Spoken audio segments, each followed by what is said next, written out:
Cheers! Stay hydrated, kids.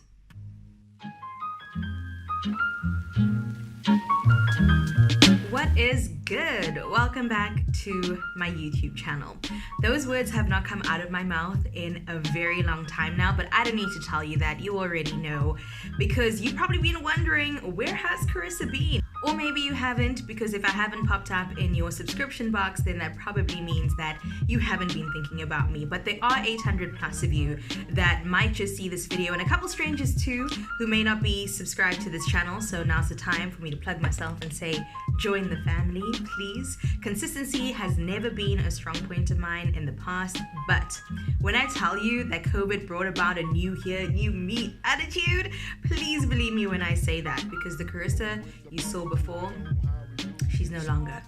I've resurrected into a better bae, and a better bae for all of you to really enjoy this channel. So subscribe to join the family, and if you do like this video by the end, do give it a like. It's so quiet in this hotel, like I feel as if everybody can hear me run through the details of my life, but I guess there's some anonymity. Oh my god, English? Anonymity.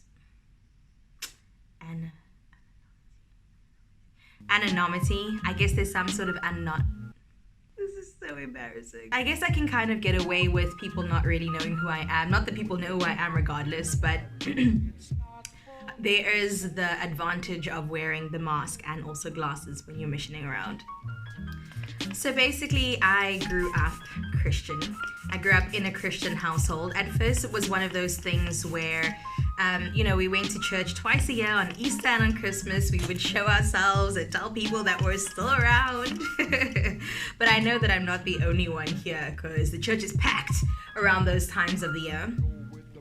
But then eventually, we as a family, I guess, became a bit more committed by my mom's decision, and kind of joined ministries and gave our lives to God and all of that. I was around 9 years old when this happened. I think that I was quite an independent thinker from the moment I could develop words. And I decided that I wanted this to be my path. It became a very big part of my identity. I found a lot of solace in a lot of the way that Christianity is set up, and I guess for the most part, like most religions, I found a lot of peace in this idea of a greater deity, just something being bigger than myself that I could suspend a lot of control onto, and also have a responsibility towards or for, so that everything in life has its consequence, basically. Some people don't need that sort of moral compass or that guidance, and that's totally fine. For me, I found that in Christianity. Like, that's the framework for how I see the world for the most part. The principles of Christianity anyway. For those of you who don't know, is literally just love God, love people. At least that's how I interpret it.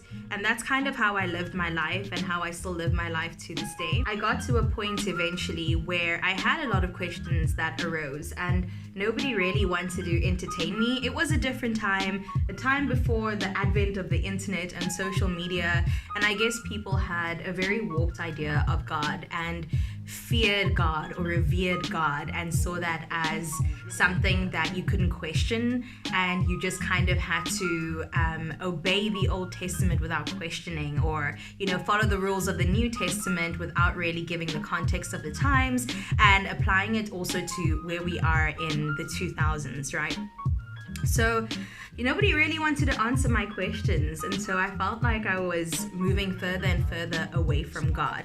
And I got to a point after spending many years in every Christian society, on every camp, multiple times a year, striving to be a youth leader, etc., where in varsity, I just wanted to suspend all of that. I just wanted to have an identity that wasn't tied to religion.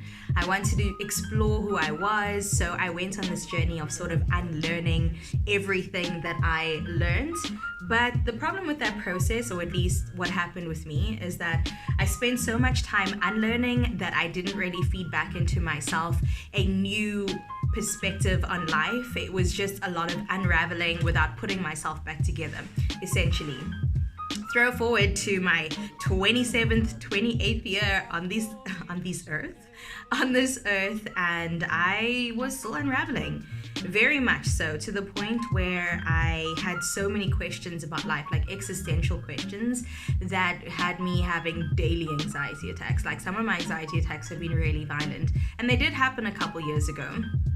The really physical ones that I thought I was going to die, essentially.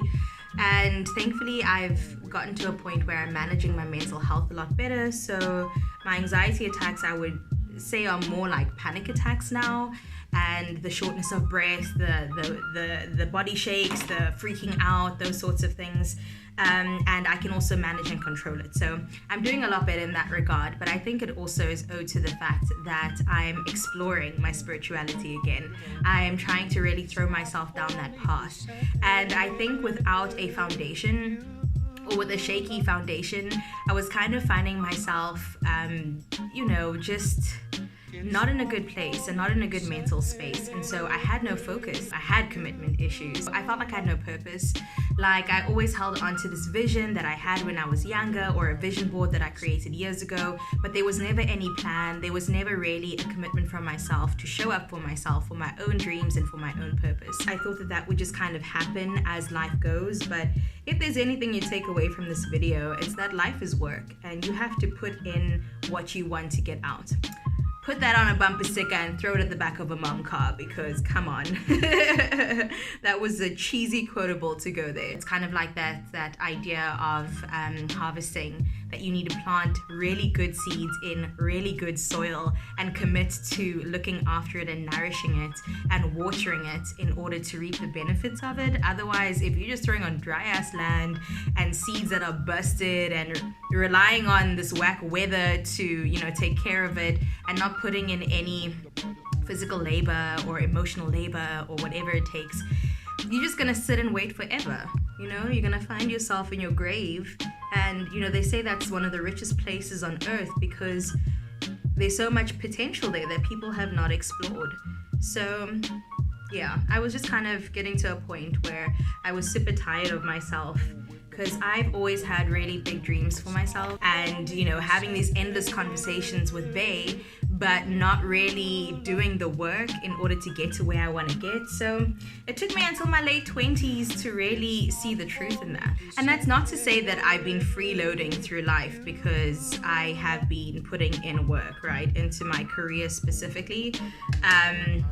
You've seen parts of it as well. There's some YouTube videos for reference too, and if you follow me on other socials, you'll also see that I'm currently on a billboard, and I'm currently in Cape Town shooting a global campaign, etc. I've got lots of work lined up, and that some of it's my own doing and some of it's just years in the making. I do want to give myself credit, but at the same time, I don't know, I feel like I could do more, and not to say that I regret anything and that I should be in a different place in my life, because I do also believe that, I believe in timing, and I believe that I'm here where I need to be right now for a reason and a purpose too. But yeah, I just kind of got tired of myself and realized that, Carissa, you can put in more effort and you could do more, and you want more, and you want kids one day, and you want to leave a legacy one day, and you want to enjoy your money, and eat your youth at the same time, sure, but also just really, not wait around for things to happen, but be super proactive and be a participant in your life, not just an observer sitting on the side. I found myself quite recently just, delving and exploring back into spirituality, because for me, again, a lot of the principles that I grew up with and that I relate to and that I can understand, because it is the framework that I've spent a lot of my life building, was found in Christianity and is found in Christianity. Do I call myself a Christian? I don't know. I get scared to even say that, because so much comes with that. To me, a Christian is a Christ follower, period. But in the times and world we're living in today, just the sort of discrimination and persecution that happens through the church, I don't necessarily want to be associated with that. And also my own church hurts. I'm just like, oh Lord Jesus. That's a couple therapy sessions that need to happen, actually. But I believe in God, and I guess my idea of God is a lot bigger than what I grew up thinking it was, and it's expanding on the daily. And as it expands, I'm realizing that if I'm created in the image and the likeness of God, then that means that I'm also infinite. That means that everything is abundant and everything is for me. And also that's good and bad things. So, you got to pray in the right direction too. You got to protect yourself.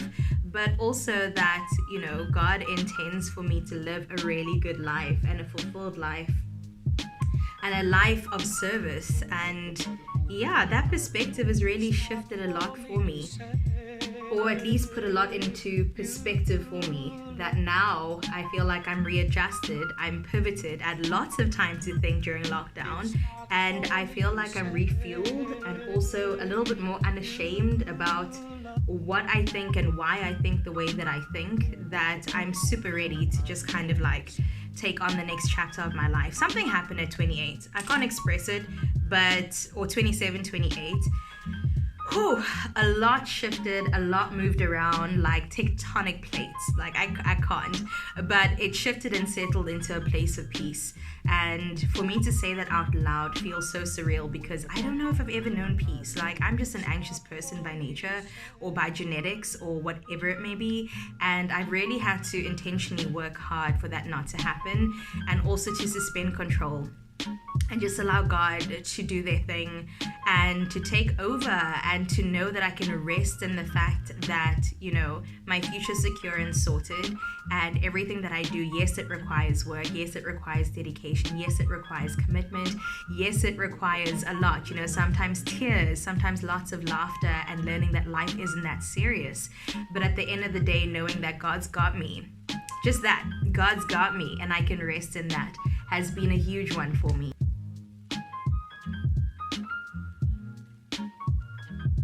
Now, this all very much feeds into my career. I've always figured that, I've got a great voice, and yeah, I have something to say, but, the greater purpose of my life was never to be the biggest star, the Michael Jackson of the broadcasting world. Like, I don't think that's anything that I've really ever wanted. And sometimes I wonder if that's because I never really saw myself in that in terms of representation, and so I never felt I was allowed to dream that big. But honestly, I think it's mostly because I've always kind of known my purpose, and my purpose lies in healing, my purpose lies in storytelling, my purpose lies in, I guess, creating a platform also for voices that aren't as loud, and to amplify that, and to talk about things that people are uncomfortable with, and to ask the questions, I guess, most importantly, that people often shy away from. Like, I just have always been that person for as long as I can remember. And so for so long, I wanted to become a journalist. Like, I had my entire life planned out, like Anxiety 101. I had the steps of my life planned out. Every single year during high school, I would get the Rhodes manual book and think about my application, think about exactly where I was gonna stay. I'd be on the internet trying to find accommodation. I was super, super committed. I knew which societies I was gonna join. I was just gonna be the best rodent Rhodes has ever seen, because I wanted to be an elite journalist. Like, that was it, period. I wanted to go into investigative journalism. I wanted to uncover the truth of life and blah blah blah, until I did some sort of internship. When you do, what do you call it, job shadowing in high school. I went to the Big Issue and I went to CCFM, and I don't know, I just kind of knew that I wanted to do radio wherever I was. And so as life happened, Rhodes didn't manifest. Rhodes was not my reality. My parents at the time just wanted me to be at a place close by so that I could still stay at home while studying, because, hey, tertiary education life is so expensive. I did experience some disappointment because I wondered how I could really do what I wanted to do at UCT. But I did. I spent 4 years there, and while I was there, I'm doing the wrong thing here. And while I was there, I joined the radio station and did a whole bunch of different shows, which was hella fun, and I realized that this is the path that I want to go down.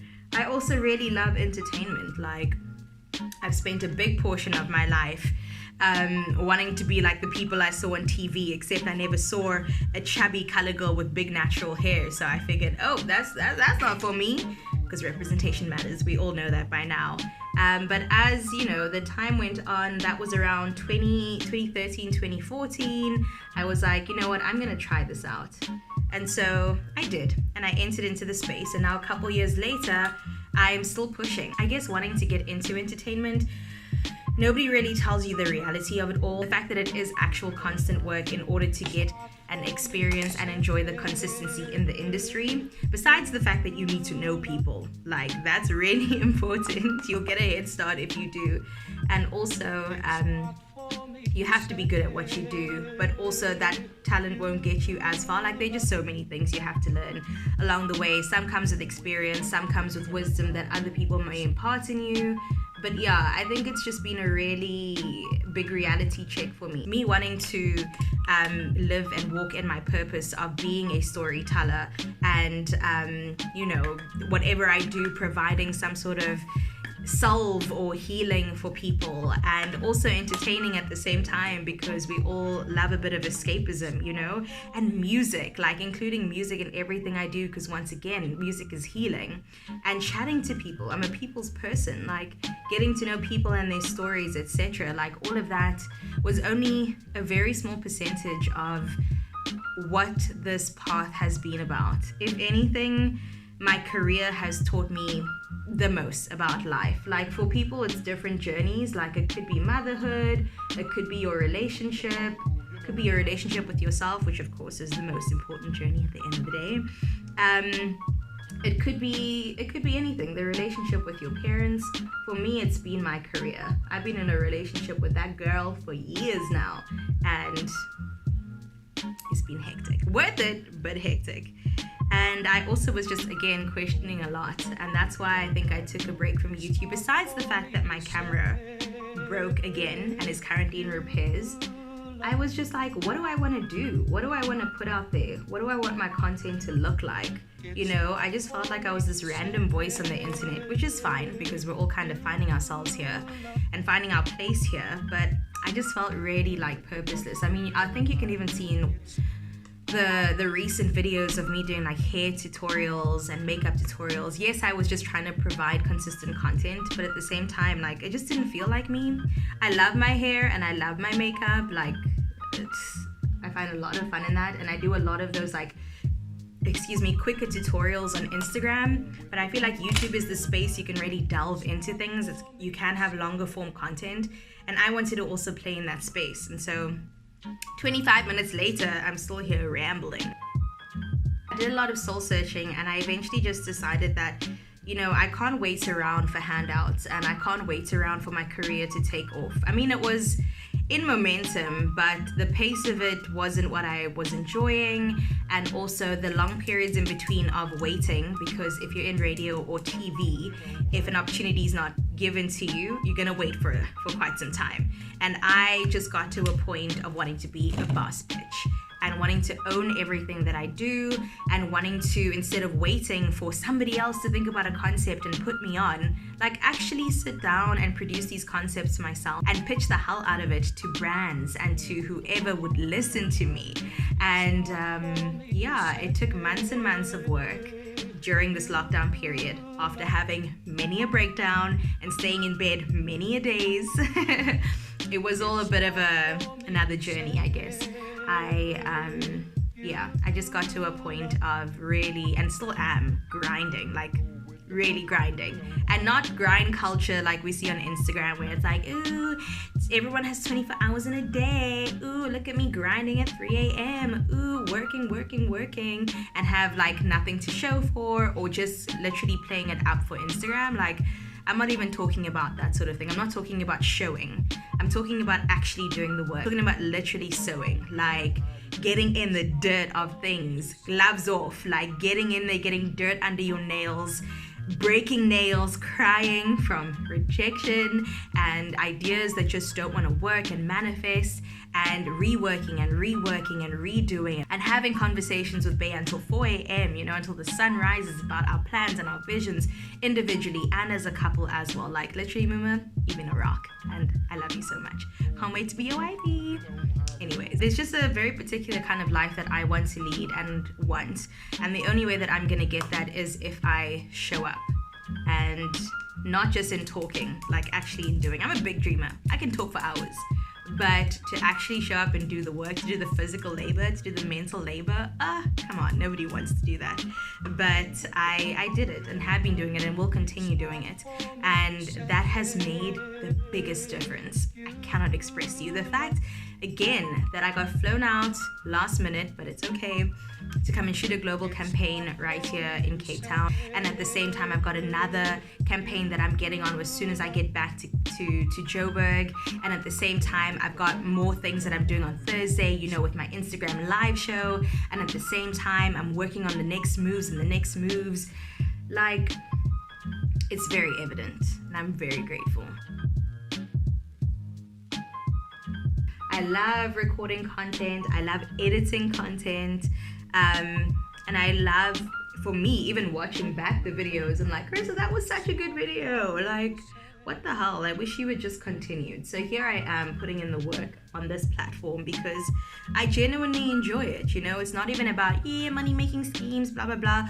Although that is part of it. Like, eventually, of course, I want this channel to be monetized. But I want to connect with all of you, and I want to share my life with you, or parts of it anyway. I want to journey with you. Yes, there's the safety of the screen between us and the editing that will happen. Shout out editing, Carissa. YouTube has so much power, and I've been using Instagram a lot, like really been putting so much energy into that platform and really enjoying it too. So come follow me over there if you haven't already. And they all have their different like pros and cons and whatever, but I genuinely really enjoy YouTube content. I've been consuming YouTube content for like 4 or 5 years now, religiously. And so I wanted to be part of that community, but I just couldn't. I couldn't commit to it, and I couldn't figure myself out. And things just felt like it kept happening that would challenge me in a way that's like, how badly do you want to do this? And I was like, maybe not that badly. So yeah, I've kind of, like I said, changed my perspective on that, and here we are. Like, I'm always looking for ways that I can literally improve myself as a human and improve my lifestyle, especially now being a full-blown adult. I've been an adult for a couple years, but now it really feels like I'm an adult. Maybe because I'm taking responsibility for my life, possibly. But I've made a lot of changes, and slowly but surely it's all coming together. But yeah, overall I think I've just become a little bit more secure and unapologetic about what I want to do, how I want to do it, who I want to bring with in this journey. I'm kidding. Subscribing is free. Do it. If I'm being truly authentic in my kind of content, some people will fall off and others will come on the journey at different times. I literally can be whoever I want to be at any given time, and I can keep evolving and keep growing and keep becoming and keep exploring and learning and unlearning and failing and falling and just having a blast with this life thing, because we're literally only given a handful of years, and I truly want to make the most of those. I want everything to do with having a blossoming, beautiful, fruitful career, and I am doing that, and I'm doing it all, and very well as well, and I will continue to grow in that and be super successful in that. So I think you can tell I'm just in a much better space, and I also didn't want to put out bad vibes on the internet. I know we like raw, I know we like real, especially on this channel. I encourage it, but I also am very intentional about the words I put out there about myself and others and our collective experience or individual experience, and I just want my contribution to be. Thank you so much for joining me on this bit of a catch up. It's been really good, and I'm super excited to see where this journey takes us going forward. And I will see you all in the next one.